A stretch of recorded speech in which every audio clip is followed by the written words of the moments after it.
So it's no mystery, I'm a big fan of Assassin's Creed games. I have been since I was but a wee child, and as a result, I've been through multiple epochs of the franchise. The early days when everything was stealth focused, and then they introduced these sort of social systems with Assassin's Creed 3 and Black Flag, and then we went into the sort of re-renaissance with Unity and Syndicate, where they tried to bring fresh perspectives to an old formula, but it didn't really work. And then the modern era of Assassin's Creed, which of course is relegated to Assassin's Creed Origins, Odyssey, and Valhalla, some of which I appreciate, some of which I even think are impressive, and then others, namely Valhalla, I consider to be absolute travesties. I've played all these games and I have some firm opinions on them, and today I figured it might be interesting if we talk about what the future of Assassin's Creed actually holds, because there's been a ton of rumors going around from YouTubers, from journalists, from nobodies on 4chan, all of which assert that they know what the future of the franchise holds and where they're going, what systems are going to be implemented, blah, blah, blah.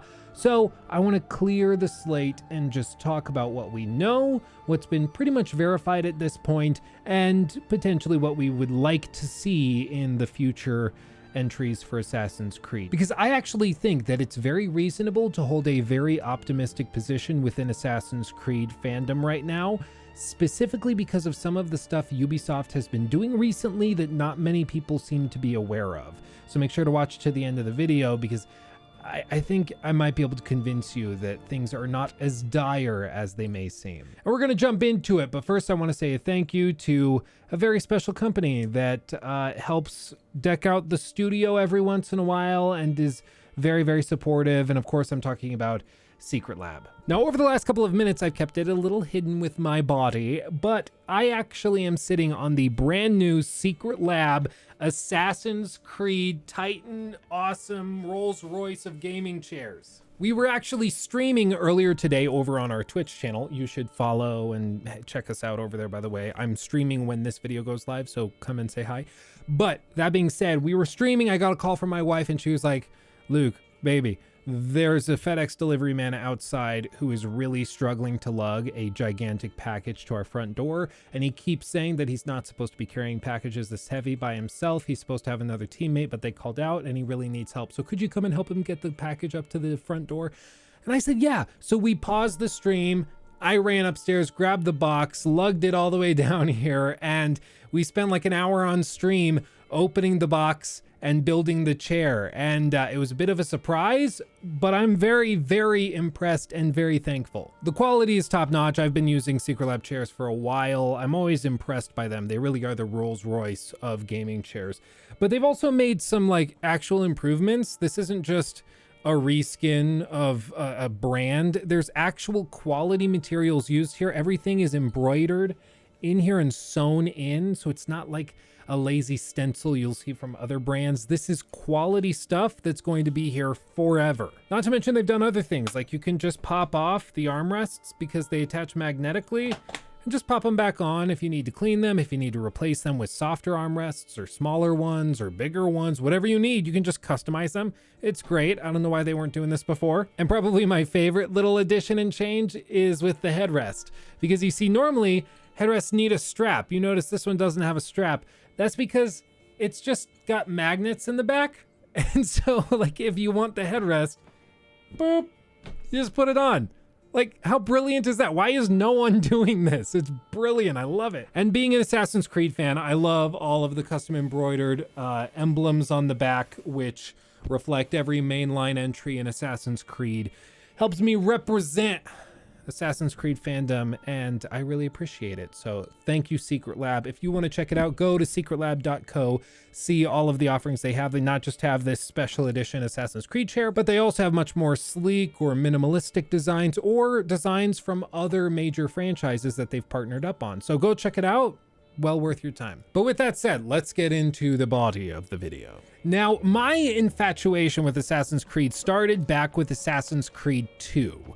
And I'm sure that's also true of many of you guys, because this is the first entry in Assassin's Creed which really took an interesting idea that we had in the first game and amplified it to something that was really remarkable. And many people consider this to be the greatest game Ubisoft has ever made because it was groundbreaking at the time, it was beautiful at the time, and for 2009, it was also extremely impressive in terms of gameplay offerings, scope, everything. No matter what you point at with Assassin's Creed 2, at the time that this launched, it was a triumph. Now, I know it may seem surprising to hear that Assassin's Creed was previously like a critically acclaimed franchise, because nowadays we think of it kind of in line with FIFA or Madden.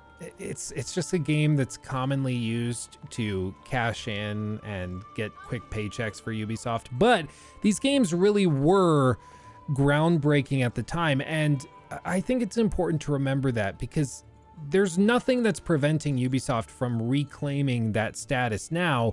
It's just a matter of what they're willing to do in terms of design, whether or not they're willing to compromise on their desire to just maximize potential for microtransactions and that type of thing.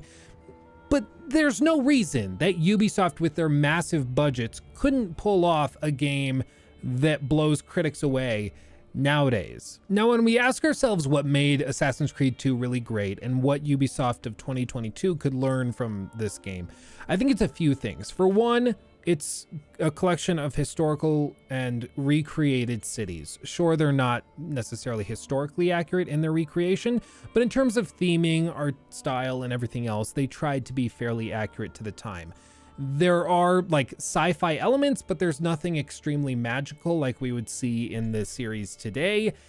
And in general, it tries to be relatively respectful to the source material and the time period that it's set in, which is not something that I would say Ubisoft has had as a high priority in the last few years. I mean, like in Assassin's Creed Valhalla, we have entire sections where you're just running around fighting Smurfs in, granted, like mythological realms, but still, this is not something you saw in Assassin's Creed 2, even if it made sense within like a hallucination / dream realm. Players still feel as though you are using this as an excuse to put like magic and fantasy elements in your game. It doesn't matter if it's technically explained away, it still just feels like you're doing a fantasy game within an attempted grounded historical game, and that doesn't work very well together. It causes a lot of players to feel like their heads are just butting, and it just doesn't work. It doesn't work. And I feel this is something important to mention, because just because you can explain away something in your game or your story, novel, movie, whatever,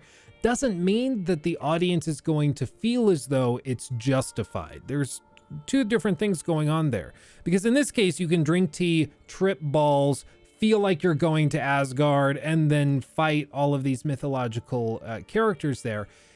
And yeah, technically it's explained in the story and it's justified in the story, but in terms of justified within the game itself and the broader narrative, it feels out of place. And it feels as though it doesn't belong in an Assassin's Creed game. And that's what people have a problem with. Just because you can come up with an excuse to go to Asgard doesn't mean that you should. So I would say pretty confidently, I think for the next Assassin's Creed game, they should return to form and try to eliminate as much unnecessary magic as they can, because I don't think it actually adds anything. I think it actively detracts from players' immersion, and more importantly, I just don't think they need it. I think the game can be very compelling without magic, and when you add magic, it just creates more complications and more things to potentially go wrong. Like, I love me a good fantasy game, but I don't play Assassin's Creed for the fantasy. I play it for the historical settings, the more grounded gameplay.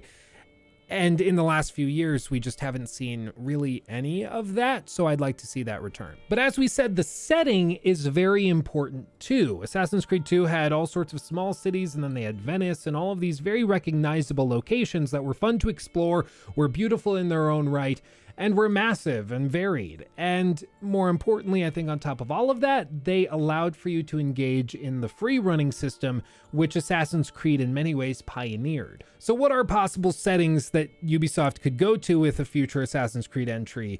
that would work well for both historical interest and then also gameplay variety, the ability to free run and explore so that it's interesting to explore. What are good potential options? We've heard talk of a game coming later this year set in Baghdad where we'll be playing as Basim from Assassin's Creed Valhalla, and that seems to be generally agreed upon. I've heard from people that I've talked to that work at Ubisoft that that's currently the plan for the next entry, and then Assassin's Creed Infinity is coming later, which we'll touch on in just a moment. But recently there's even been other options thrown out as possible locations, specifically when it came to this tweet from ACG. If you don't know Carrick from ACG or Jeremy, he's a tremendous guy. Go check out his reviews. He is fantastic. But he actually tweeted out on July 12th recently that the next AC game will be Aztecs. And immediately, like within a few hours, a ton of websites took his tweet and started writing articles explaining how this was definitely going to happen, or it was interesting that it could happen. And it just goes to show you how many of these websites are craving news on Assassin's Creed, but there just hasn't really been much. So the second a YouTuber makes a tweet that potentially suggests something new, like everybody jumps on it. But it is important to note that this is an outlier. Not many people agree with ACG's tweet here. Just because it's in a tweet and from a YouTuber doesn't necessarily mean that it's the case. And when this was posted to Reddit, actually, Jason Schreier, who many of you will know, he works at Bloomberg, he's a very well-known games journalist, and he has a very, very good track record. He said, next game is Rift, set in Baghdad, you'll play as Basim, blah, blah, blah. He has an entire article on Bloomberg explaining how that game will work and what it looks like. We'll touch on that in just a moment. But he said after that will be AC Infinity, and while that's going to include a bunch of different games, experiences, biomes, whatever you want to call them, I've heard that the main two, I've heard about the main two, and neither of them are Aztec settings. So right there, out of the horse's mouth, Jason Schreier seems to confirm that the Aztec setting, it doesn't seem like there's much credibility there. And real quick, I think I should touch on what exactly Assassin's Creed Infinity is supposed to be, because I think a lot of people have heard this thrown out and haven't actually thought about what it means for the franchise, for Ubisoft in general, and all of the possible implications. People throw it out all the time, but never really ask, wait, what are we actually talking about here? So first things first, it is allegedly an Assassin's Creed game built similar to a game like Destiny or The Elder Scrolls Online or pretty much any other major MMO that you can think of. Basically, there will be a hub that you purchase or that is for free on Uplay or whatever it's called this week. And then within that overarching Assassin's Creed Infinity dome, we have a ton of different little experiences. And by little, I mean probably 30 to 50 hours of content, which would be sold as basically standalone games, but in the form of an expansion. So in effect, you would have one character or one assassin that you built for Assassin's Creed Infinity. And then as expansions are released, it could be one expansion set in France, and then the next one is set in World War I London, then the next expansion is in China, then the next one is in Japan, and you're playing through different quest lines and stories every time that you go there, until eventually we'll have an Assassin's Creed Infinity that's like 10 different locations spanning all of human history, and you can just pop into whichever one you want pretty much instantly. It's an interesting idea, and I don't necessarily have a problem with a huge, large-scale Assassin's Creed game.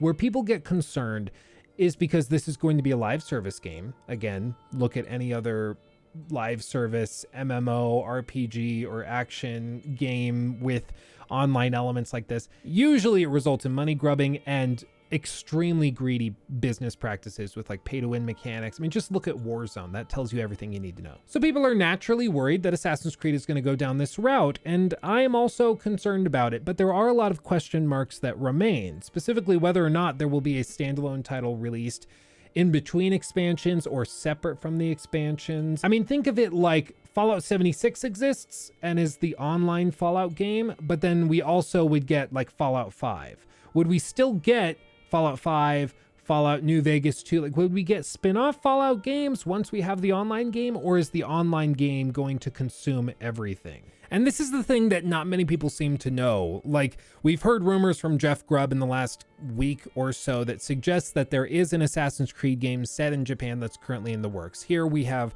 a fan-made trailer in Unreal Engine 5 of an Assassin's Creed game set in Japan. You can see it looks tremendous. It's from Teaser Plays. I highly recommend all of their stuff. It's really well done. I mean, just look at this.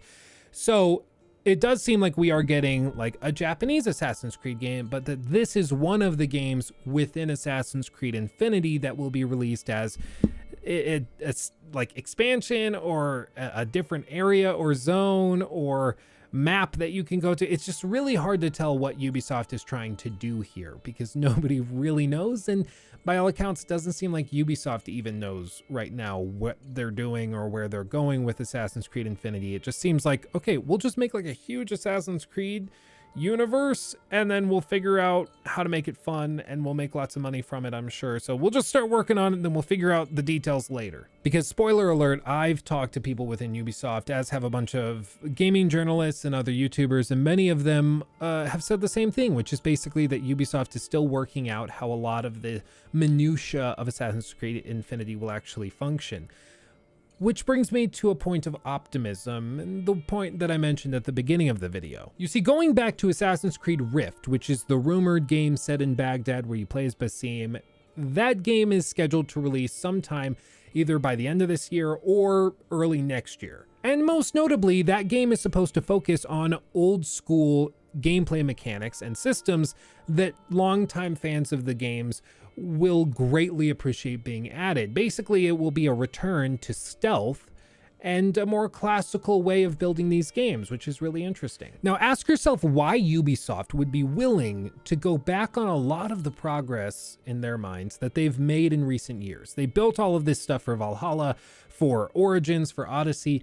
Why would they go back and release a game in the franchise that, in their minds, is stepping back like a decade? That is simplified, that has stealth, social stealth, complicated free running with lots of finesse and flair, and then also more compelling stories that don't try to go so huge, but rather focus on more tight and interesting storylines. Now, to me, it actually makes a lot of sense why Ubisoft is doing this, why they're developing a game which seemingly takes 10 steps back from where they currently are.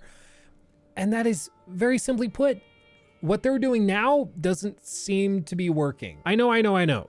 Assassin's Creed Valhalla had lots of revenue put out. Like, they made a lot of money through it. I'm not denying that. But Ubisoft collects tons of data on all of their players. Everything from which locations you go to which side quests you're entering and then completing, which ones you're abandoning, which collectibles are found more frequently. They collect all of that data and try to use it to create the most engaging game possible in the future. And the most easy to interpret data that you can look at within the context of game development is how many hours each player on average is engaging with your game. Once you have that stat, you can start to break down what's working and what isn't. Because if players start a 100-hour game but give up on it after 15-20 hours, that's worrisome as a developer, especially as a developer that's working on a massive game over here that's supposed to be live and fulfilling players for years to come. If Ubisoft can't get players to complete a game like Valhalla, which by most accounts, the overwhelming majority of players quit the game after roughly 20 hours, because after 20 hours, there's nothing new to see, it's just more of the same, then they're not going to be able to get players to play Assassin's Creed Infinity for years. I mean, if you can't manage 20 hours, you're not going to manage years. So it's pretty clear to me, Ubisoft is going to have to reevaluate what they're doing, because what we've seen in recent months is that Ubisoft is trying a bunch of different sort of twists on DLC and expansions for Valhalla. We've seen them go back and add 60 FPS patches to Assassin's Creed Odyssey and Origins. They're doing all of this, in my mind, to try and collect as much data on what the modern Assassin's Creed player wants from their games. They can collect all of this data and figure out what works and what doesn't so that they can make a game in the form of Assassin's Creed Odyssey, which hopefully captivates the most players for as long as possible, because that's where you make the money. You don't make a game that's always online and is live service that makes tons of money that isn't fun. then you get Fallout 76. But if you make a game that has good fundamentals, that's just enjoyable to play and that people can keep going back to, you could have your own GTA Online on your hands.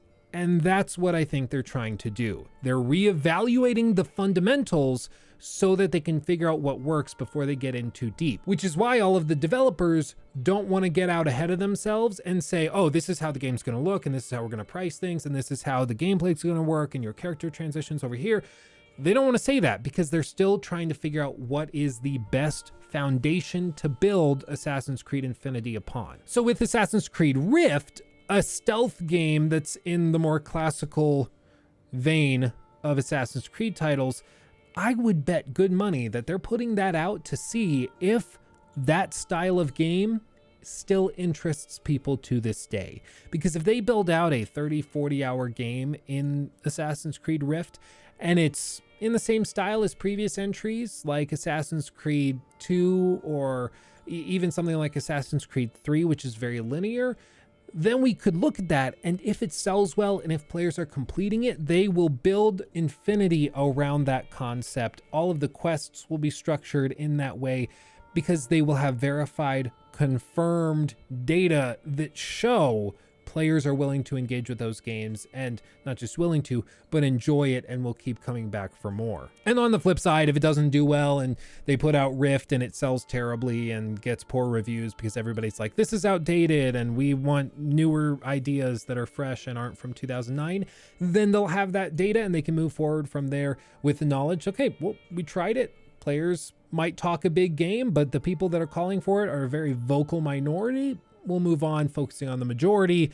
that we have from the data we've collected. But the point of optimism with all of this is that Ubisoft is doing all of this to try and figure out what's working and what doesn't work so that they can build the most engaging version of Assassin's Creed Infinity that they can, which, whether or not you like live service or not, I totally get it. And I agree. I'm not a big fan of that idea either, but it's happening, so we just gotta roll with the punches. It's happening. What are we gonna do about it? And at this point, I think we can look at that and still maintain some optimism, because if they make a really engaging online game that's live service, living, breathing, whatever, that's better than a living, breathing live service game that's total garbage. I would rather Infinity be really good, fun, engaging, and interesting and live service than live service and just total ass. That's just me, though. I did actually read a comment the other day where somebody's like, oh, they're doing live service for Assassin's Creed. Well, I hope it flops, which to me is just like, I get the sentiment, you know, like I get it. If it flops, then they won't do live service anymore. Live service is often bad. So if it flops, chances are future games won't be live service, so they'll be better. But I just find that dumb. I know it's weird coming from me. I'm like a game critic. All I do all day is like critique and criticize games for things that they do. So often I'm accused of being like overly cynical or picky. But here I'm actually trying to be like the voice of optimism, saying, no, we should want there to be as many good games out there as we can, whether they're live service or whether they are standalone AAA or AA or indie titles that you buy for a flat rate up front.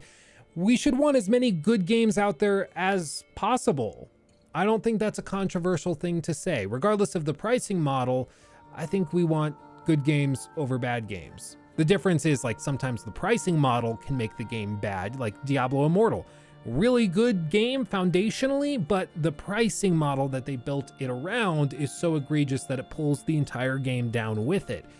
In which case you can evaluate that by itself. As of right now, we have nothing to go on in terms of pricing or how they're monetizing Assassin's Creed Infinity, so there's no reason to freak out about it. Who knows, maybe it'll be a very reasonably priced product that's solid and well done. Ubisoft has these like mood swings where sometimes they do good Ubisoft and other times they do bad Ubisoft. Maybe we'll catch them on a good day and it will be really cool. Maybe it'll be absolute trash and we'll make fun of it for years and years after it releases, but we're just gonna have to wait until that day. But until then, I'm going to maintain cautious optimism because I think I'm seeing things that I think are more cause for excitement than concern. But that's it for me. Thank you for watching. If you have any thoughts on this, leave it in the comment section below the like button. I would greatly appreciate it. I like sifting through those and reading through them, so Let me know what you think. Also, like I said, we're live on Twitch whenever we post these new videos on Mondays and Fridays. So jump over there, say hi. I'd love to see you. And also a huge thank you to Secret Lab for the Assassin's Creed chair. I'm totally spoiled and I'm very thankful. But with that, I'm going to see you in the next video.